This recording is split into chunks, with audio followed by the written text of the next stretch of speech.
Bismillah. Ustaz, Waalaikumsalam warahmatullahi wabarakatuh. Apa makna sebenarnya dari ihdinas siratal mustaqim? Taib. Ihdinas siratal mustaqim. Kita lihat tafsiran-tafsiran para ulama di sini. Ada tafsiran dekat, ada tafsiran jauh. Tafsiran dekat itu sesuai dengan tekstual ayatnya. Tafsiran jauh dilihat dari konteks dan qarinah keterkaitannya. Tafsiran dekat, ihdinas siratal mustaqim. Tafsirkan ayat ketujuhnya.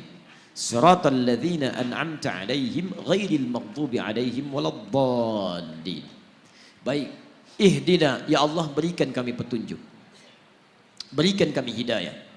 As-siratal mustaqim, yang hidayah itu lurus, bening, tidak berbelok.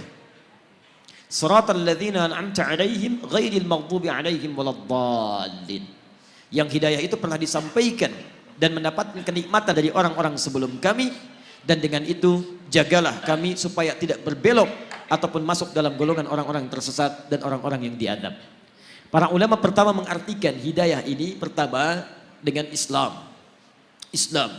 Karena ketika hidayah disebutkan dalam Al-Quran, yang pertama menunjuk pada Islam. Hidayah jika disebutkan pertama menunjuk pada Islam. Ini satu.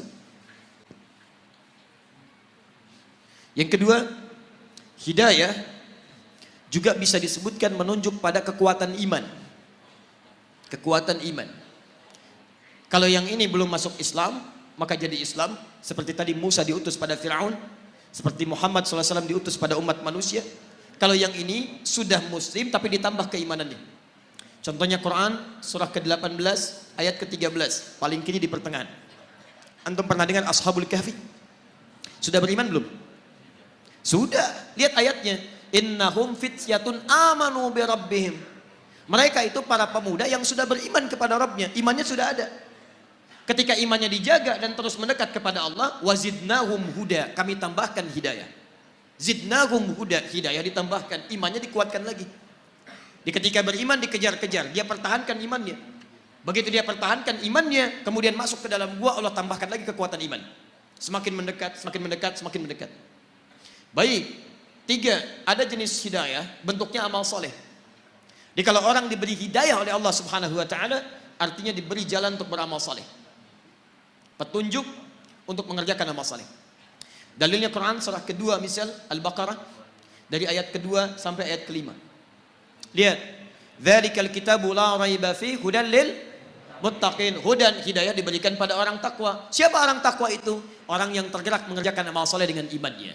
Alladzina yu'minuna bil ghaib wa yuqimunas shalah wa mimma razaqnahum yunfiqun walladzina yu'minuna bima unzila ilaik. Lihat, wabil akhirati hum yuqinun. Orang-orang yang salat, orang yang infak, orang yang baca Al-Quran disebut oleh Allah orang-orang yang mendapatkan hidayah. Ayat 5-nya, ulaika ala hudam mir rabbihim. Mereka itu mendapatkan hidayah dari Rabbnya.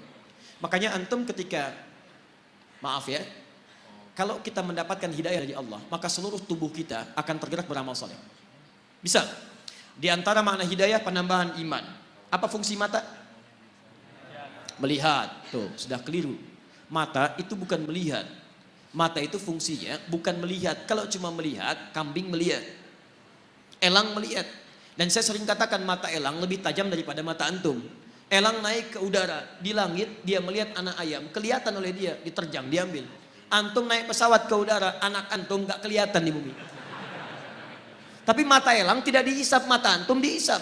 Quran surah 17 ayat 36. Inna sam'a wal basara wal fu'ada kullu ulaika kana anhu mas'ula. Telinga, pandangan, apa yang kita fikirkan akan dihisap oleh Allah. Karena mata kita dihisap, fungsi mata kita bukan melihat. Fungsi mata kita melihat yang baik-baik. Quran surah 24 ayat 30 untuk laki-laki, ayat 31 untuk perempuan. Kullil mu'minin, lihat. Ketika fungsi mata disebutkan, imannya dulu disebutkan. Katakan pada pria-pria yang merasa punya iman. Siapa yang punya iman? Yang mendapatkan hidayah.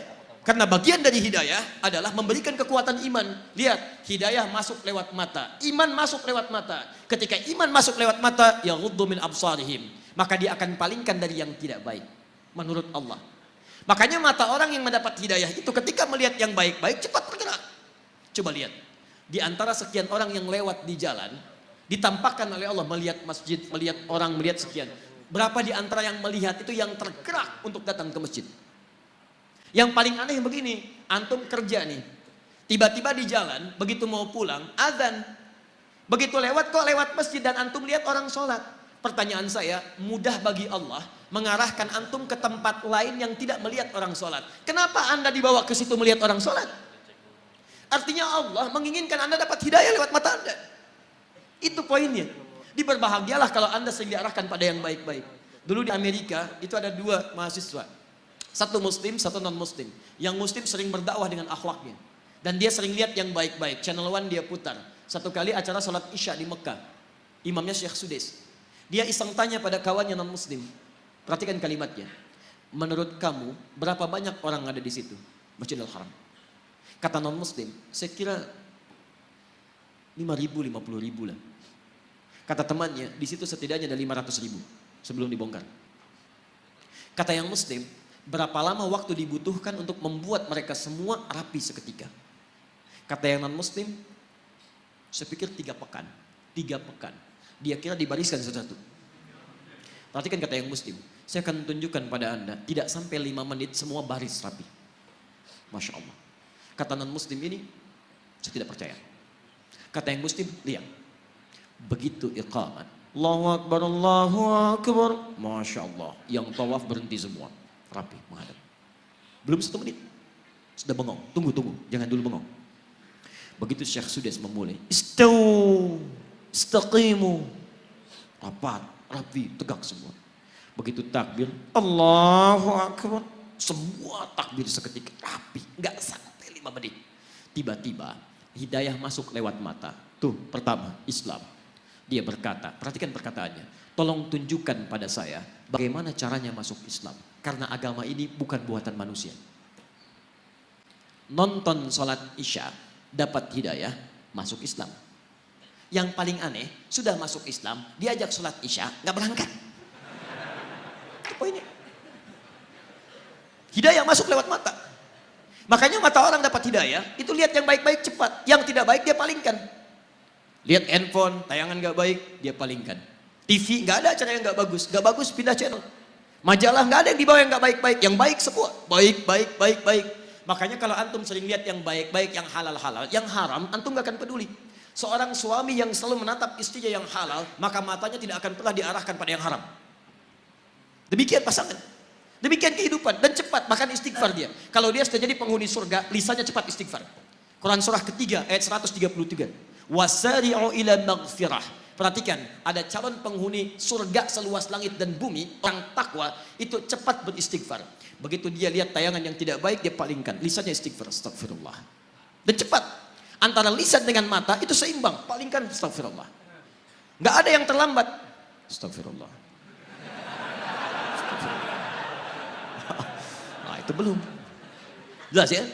Jadi ihdinas siratal mustaqim bisa dipahami sebagai bimbingan dari Allah supaya mendapatkan keislaman, bisa peningkatan iman, bisa peningkatan amal saleh, ya, bisa petunjuk pada yang baik-baik. Tayyib ihdinas siratal mustaqim, yang tidak berbelok, yang lurus, yang baik, yang tegas, yang nyaman, dan inti paling besar itu Al-Qur'an. Nanti tafsir siratal ladzina an'amta 'alaihim ghairil maghdubi 'alaihim ditafsirkan di Quran surah keempat ayat 69. Yaitu ada para nabi, ulaika ma'al ladzina an'ama Allahu minan nabiyyina was-siddiqina wasyuhada was-salihin. Jadi kalau antum ingin seperti orang-orang mendapatkan hidayah, ikuti manhaj para nabi, ikuti orang-orang saleh, ikuti jejak para syuhada, ikuti orang-orang jujur. Maka bagaimana caranya? Wa may yuti'illaha war rasul. Ikuti Allah dan Rasul. Itu caranya. Ya. Jadi asal katanya sebetulnya kalau secara bahasa tafsiran ini tidak dekat kepada tunjukkan jalan yang lurus. Ya, tapi itu kadang sering dipakai. Saya pernah tugas di Saudi di Mekah tahun 2010. Itu ada sebagian jemaah yang tersesat dari maktabnya. Tapi saya yakin bukan orang Medan. Kemudian dia bingung kembali, nggak tahu jalan. Lihat askar Saudi, dia nggak bisa bahasa Arab. Askar nggak bisa bahasa Indonesia, nggak nyambung dua-duanya. Maka dia teringat ayat ini, Masya Allah. Pak, ihdinas siratal mustaqim. Tunjukkan kami jalan yang lurus. Askarnya nggak bisa bahasa Indonesia, pakai bahasa Arab nyambung-nyambung. Paling cepat askarnya teruskan ayatnya. Suratal ladzina an'amta 'alaihim ghairil maghdubi 'alaihim waladdallin.